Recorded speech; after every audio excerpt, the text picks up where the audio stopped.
BA पाठ first Sanskrit प्रथम प्रश्न पत्र प्रथम अंक 14 से 16 पद्य द्वितीय अंक तथा तृतीय अंक की कथा वस्तु का परिचय।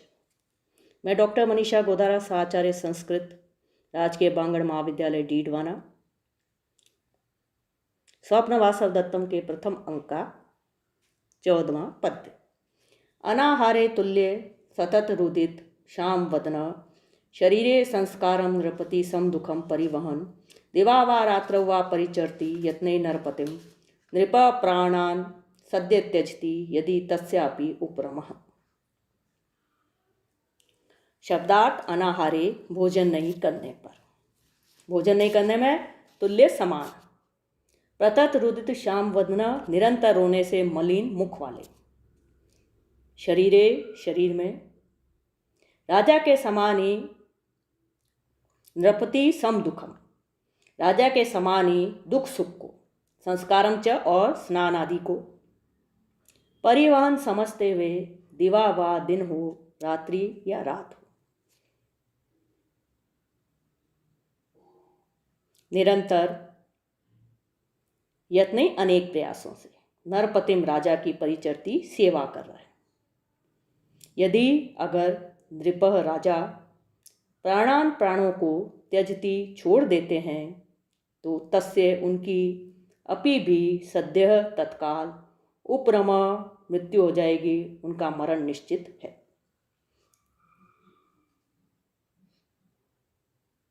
प्रस्तुत पद्य में अमात्य रुमणवान की दशा का वर्णन करते हुए महाकवि भास बताते हैं कि राजा के भोजन नहीं करने पर वह भी अनाहार रहता है। निरंतर रोने से मलिन मुख वाले राजा उद्यन के समान ही दुख का अनुभव करते हुए उसने भी नाना धोना छोड़ दिया है। वह रात दिन बड़े प्रयास से राजा की सेवा कर रहा है। यदि कदाचित राजा प्राणों को त्याग दे तो तत्काल उसकी भी मृत्यु हो जाएगी। प्रस्तुत पद्य में महाकवि भास ने ब्रह्मचारी के द्वारा अमात्य रुमणवान की स्थिति का वर्णन किया। ब्रह्मचारी रुमणवान की स्थिति क्या, उसकी दशा का वर्णन करते हुए कहता है कि राजा के भोजन नहीं करने पर वह भी अनाहार रहता है, भोजन नहीं करता है। निरंतर रोने से उसका मुख मलिन हो गया है। वह राजा उदयन के समान ही दुख का अनुभव करते हुए नाता धोता नहीं है। वह रात दिन बड़े प्रयास से राजा की सेवा कर रहा है। यदि कदाचित राजा प्राणों को त्याग दे तो तत्काल उसकी भी मृत्यु हो जाएगी। अनुवाद: राजा के भोजन नहीं करने पर वह भी अनाहार रहता है। निरंतर रोने से मलिन मुख वाले राजा उदयन के समान ही दुख का अनुभव करते हुए उसने भी नाना धोना छोड़ दिया है। वह रात दिन बड़े प्रयास से राजा की सेवा कर रहा है। यदि कदाचित राजा प्राणों को त्याग दे तो तत्काल उसकी भी मृत्यु हो जाएगी। प्रस्तुत पद्य में अमात्य रुमणवान की राजा उदयन के प्रति शुद्ध हार्दिक राजभक्ति का मनोरम वर्णन हुआ है।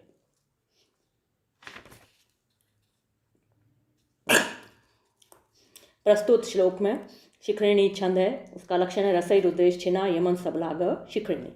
रुदितम रुद कता प्रत्यय, श्यामम शयी कता प्रत्यय, संस्कारम सम क्री घन प्रत्यय, परिवहन परिव क्षत्रिय, उप रमा उपरम घन प्रत्यय।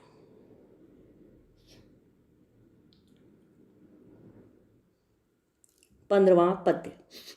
स विश्रमो हि अयम भार प्रसक्त तस्य तु श्रम तस्मिन् सर्वम अधीनम ही यत्राधीनो नराधिपः। अन्वय: ही अयम भार स विश्रम तस्य तु श्रम प्रसक्तः ही तस्मिन् सर्वम अधीनम यत्र नराधिप अधीनः। ही निश्चित रूप से, अयम यह, भार वासव दत्ता को धरोहर रूप में रखने का भार, सविश्रम विश्राम युक्त है, तस्य उस रुमणवान का तो श्रम राजा की रक्षा करने रूप जो परिश्रम है प्रसक्त विशेष रूप से लगा हुआ है। ही क्योंकि तस्मिन रुमणवान के सर्वम सब अधीनम वश में है, यत्र जिसके अधीन जिसके वश में नराधिप राजा उदयन है। योगेंद्रायन अपने मन में सोच रहा है, अहो रुमणवान बहुत बड़े भार को ढो रहा है क्योंकि। अनुवाद, मेरा भार तो कुछ कम हो गया है, किंतु रुमणवान का भार और अधिक बढ़ गया है, क्योंकि राजा जिसके अधीन होता है, राज्य संबंधी पूरा कार्यभार उसी के अधीन रहता है।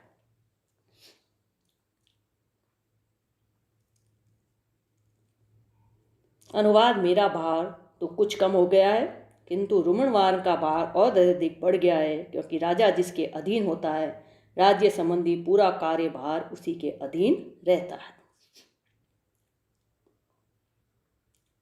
विशेष, वासव दत्ता को पद्मावती के पास धरोहर के रूप में रख देने से योगेंद्रायण का भार तो कम हो गया है, लेकिन रुमनवान का भार योगेंद्रायण के भार से अधिक है, क्योंकि वह दिन रात राजा की सेवा में लगा हुआ है और राजा उसी के अधीन है।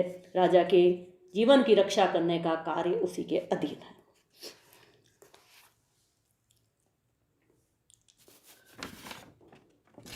प्रस्तुत पद्य में अर्थांत न्यास अलंकार है, अनुष्टुप छंद है।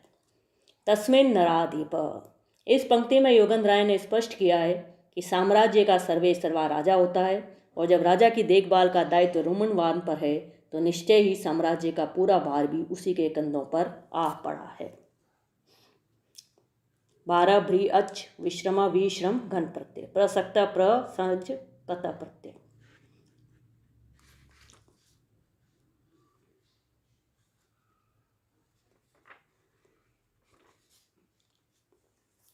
सोलवां पद्य।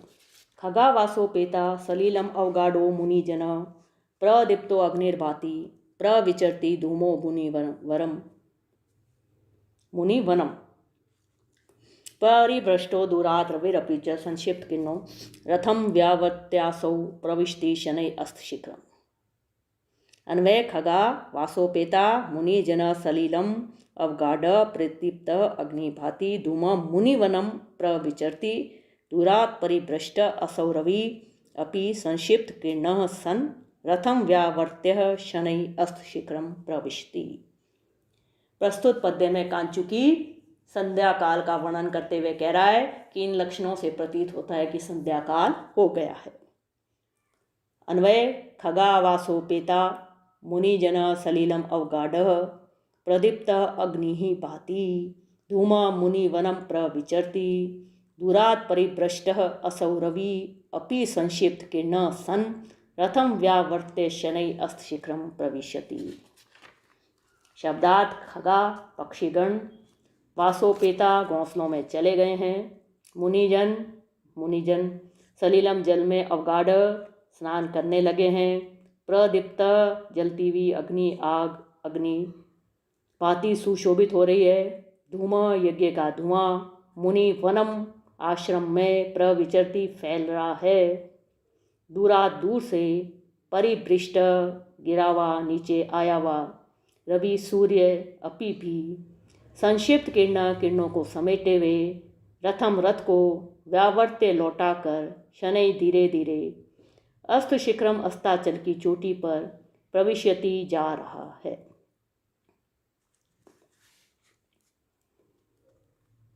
कंचुकी कहता है, इस समय पक्षीगण अपने अपने घोंसलों में चले गए हैं, मुनिजन जल में स्नान करने लगे हैं, यज्ञ की प्रज्वलित अग्नि सुशोभित हो रही है, यज्ञ का धुआं आश्रम के चारों ओर फैल रहा है, दूर आकाश से गिरा हुआ अर्थात नीचे उतरा हुआ तथा अपनी किरणों को समेटे हुए ये सूर्य भी अपने रथ को लौटाकर धीरे धीरे अस्ताचल की ओर प्रस्थान कर रहा है। इससे प्रतीत होता है कि संध्या का समय हो गया है। प्रस्तुत पद्य में सूर्यास्त का स्वाभाविक तथा सजीव चित्रण करने में कवि की प्रकृति प्रियता दर्शनीय है। प्रस्तुत पद्य में शिखरिणी छंद है। शिखरिणी छंद का लक्षण है रसई रुद्रेश छिन्ना यमन सबलाग शिखरिणी। खगा खे गच्छन्ति इति खगा खगम ड अवगाढ़ अवगा कत प्रत्यय प्रदीप्त प्रदीप कत प्रत्यय परिभ्रष्ट परिभृश भृंश कत प्रत्यय व्यावर्त्य वि आवृत निच ल्यप। प्रस्तुत पद्य में सूर्यास्त का स्वाभाविक वर्णन किया गया है, अतः स्वभावोक्ति अलंकार है। यहाँ पक्षियों के घोंसलों में जाने आदि के द्वारा संध्या काल का अनुमान किया गया है, अतः अनुमान अलंकार है। स्वभावोक्ति अलंकार का लक्षण है स्वभावोक्ति तु डिम्बोदः स्वक्रिया रूप वर्ण।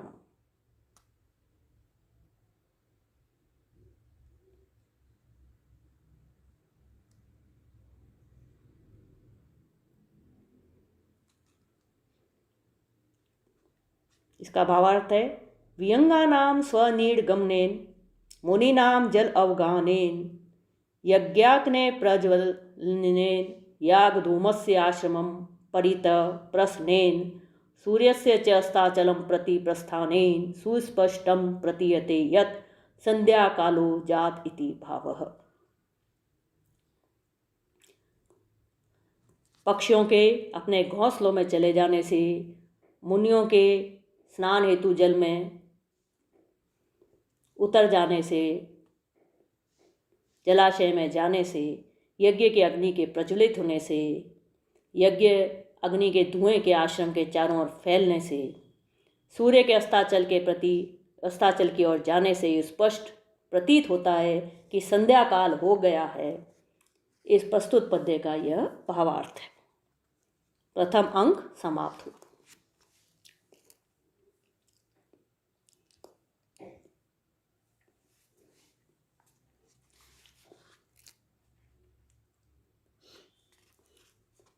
अब है द्वितीय अंक की कथा वस्तु।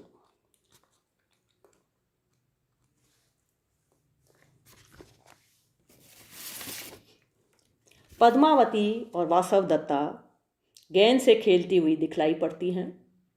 तभी वार्तालाप के प्रसंग में पद्मावती के विवाह की चर्चा छिड़ जाती है। चेटी कहती है, राजकुमारी वत्सराज उद्यन के गुणों पर मुग्ध है। उसी समय धात्री आकर कहती है कि किसी कार्यवश महाराज उद्यन यहाँ आए हुए हैं। उनके रूप गुण आदि पर मुक्त होकर महाराज दर्शक ने उनके साथ अपनी बहन पद्मावती का विवाह करने का निश्चय किया है। महाराज उद्यन ने इसे स्वीकार भी कर लिया है। अन्य दासी सूचित करती है कि महारानी का आदेश है कि आप लोग शीघ्रता करें, क्योंकि आज ही कौतुक मंगल का शुभ नक्षत्र है। तृतीय अंक की कथा वस्तु। मगध के राजभवन में पद्मावती के विवाह की चहल पहल दिखाई पड़ती है। वासव दत्ता के लिए दृश्य असहनीय है। वह अपना मन बहलाने के लिए प्रमद वन में आती है। तभी एक दासी आकर उसे माला गूंथने के लिए कहती है। यह कार्य यद्यपि उसकी इच्छा के विपरीत है, फिर भी वह उसे करती है। वह माला में फूलों के साथ अविद्वाकरण नाम की औषधि तो गूंथती है, किंतु सपत्न मर्दन नामक औषधि को नहीं गूंथती है। दासी के पूछने पर कहती है कि पद्मावती की सौत मर चुकी है, अतः इसके गूंथने की कोई आवश्यकता नहीं रही। तभी एक दूसरी दासी आकर माला ले जाती है और वासव दत्ता दुखित मन से सोने के लिए चली जाती है। इस तरह तृतीय अंक समाप्त होता है।